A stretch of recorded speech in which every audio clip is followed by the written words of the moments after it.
Good morning. Today I'm going to demonstrate how to attach a specialized pizza rack, front rack, to the Salsa Chromoly rigid fork that I have mounted on the front of my Specialized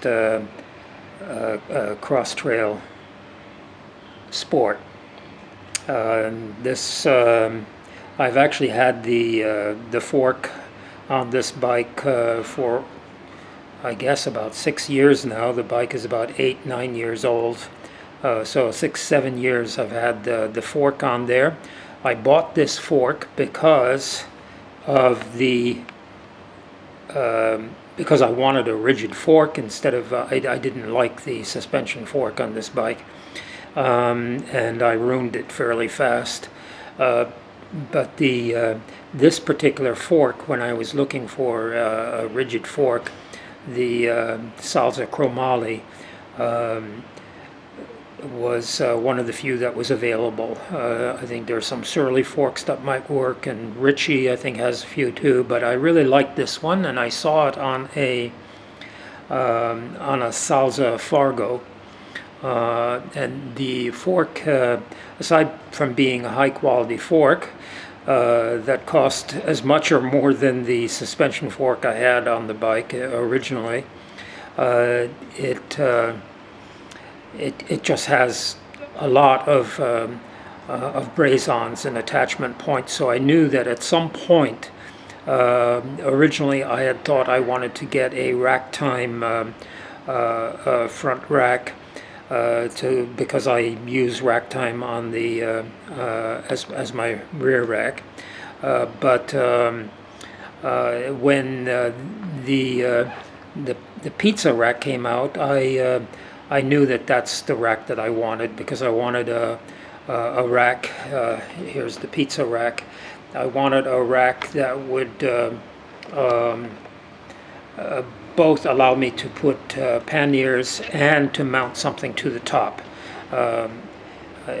Since I spent some time in Germany touring, I found that a lot of people use some kind of a rack, front rack, that allows them to mount a basket or something, depending upon what they're doing. Because I mean, touring bikes are good all-around bikes. They are good just for everyday use, for commuting, for shopping, for everything. Right? So I was not able. I was in Cambodia and Thailand at the time when the pizza rack came out, and I was never able to get my hands on one. But a couple of years ago, on a tour of northern Germany, I found this rack in a Specialized shop, Buell, in Oldenburg. I bought the rack, asked them if they would install it, and they wanted like an appointment a week in advance and almost as much money for installing it as for the rack. So I bought the rack and then went out to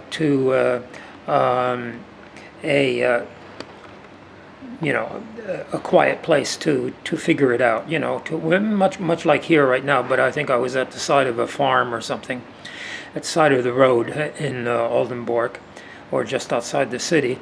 And it took me at least an hour or so to do it. And this is one reason I'm making this video, is that it can take some time, no matter what forks you have. The rack was designed to be used on the A wall, but A wall has been discontinued by now, but Specialized still has these in stock, right? So they can,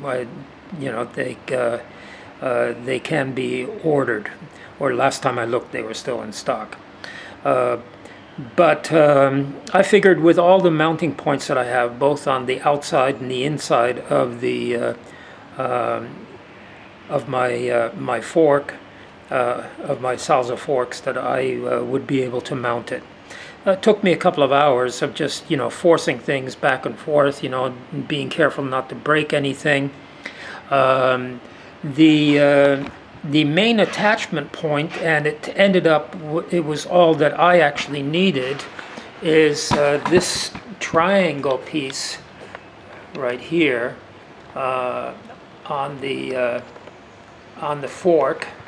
And this triangle, you have to attach it a number of times and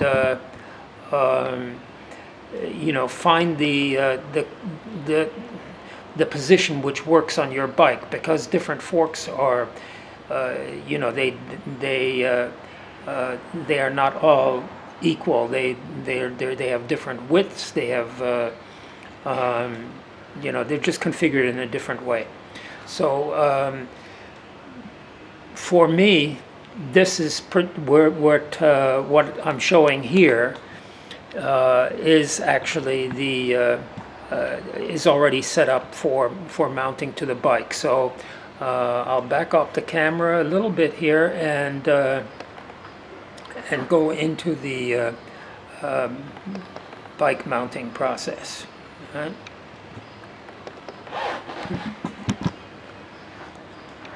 All right, so if we have here, all right, here we'll be able to see it. Okay, the tools, I should back off a little bit. The tools that I'm using is my favorite tool is actually a special Swiss Army type of knife that has more technical kind of tools on it, and then to the right of it you can see the normal bicycle tool. All you need is just a hex wrench, or what's known as an Allen wrench, to mount this. I mean, that's basically all you need for taking a bike apart, except for you know, a few pieces, but most everything is Allen hex wrench on modern day bikes. So so let's set up again here for the mount itself. And all right. Okay.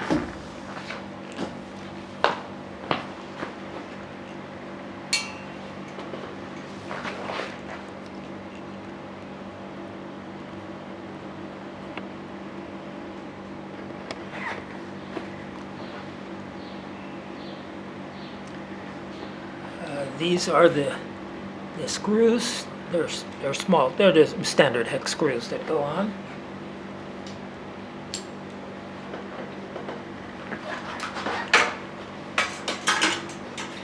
It's going to be relatively easy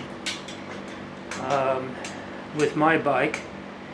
As you can see here, you could position it here or there, or if you change this around, you could position it in a different place depending upon your bike. Right? So for me, what I found was that I was lucky in that the rack itself leans up against the fork, and all I have to do is install this screw. You see, it's always a slight wrestle. Yeah. Here we are.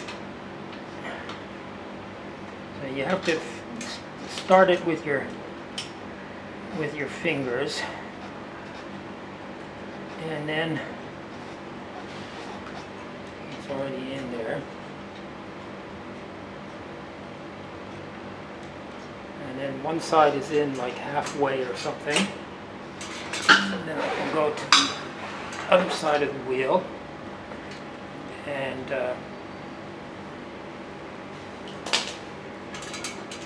do the same thing here. This is the standard central mount, and on this particular fork there is also one on the inside.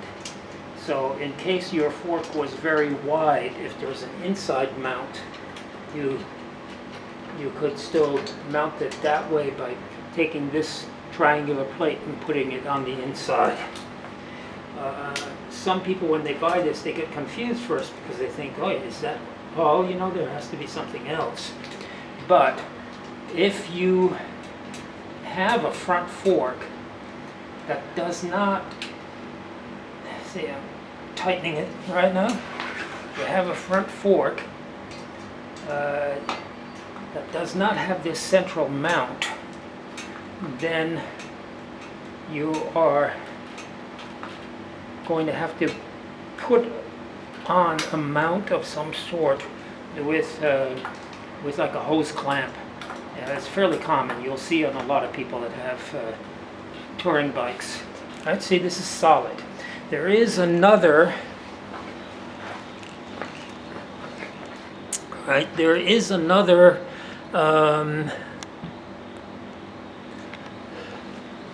connection point here. I don't have that bracket because I left it it's in another country at the moment, but there is a mounting point here from the top of the fork, or the junction of the fork here, and then it goes in here. But they include that, but it's probably not going to fit your bike. You know, so you have to have somebody bend it, you know, into place so that it works correctly, depending upon where it's mounted here. But for me, as I said, leaning up against here, it is very solid. I've been in 4 or 5 countries since I installed this. I've carried quite a bit of weight. I don't like to carry too much weight actually on the top, so I guess that's lucky. But I carry my camera equipment up here, a lot of things. I have never had a problem, right? And you saw it was very, very, very easy actually to install. There is also a mount for a light in the front here, and when you go on an airplane, there's a normal kind of smaller hex screw connection here, where in 1, 2, 3, 4 locations you combine this, and you can take it apart into 3 pieces. And that's why it was originally called the pizza box, because okay, you could fit a pizza on the top, but also Specialized ships it in a small pizza box. So these 3 pieces, when you set them, are just flat like that, and makes it easy to fly with it or anywhere. You know, you can separate it, and I just end up putting it in one of the panniers when I'm flying, right? Because it's a very easy 1, 2, 3, 4 hex screws that hold this on, and it's very, very solid. Yeah? So what else can I say? That should be about it. That's a yeah, well, that's long enough. I hope you enjoyed this. You know, just like and subscribe if you liked, and if you want to subscribe, there will be more. Thank you. Over and out.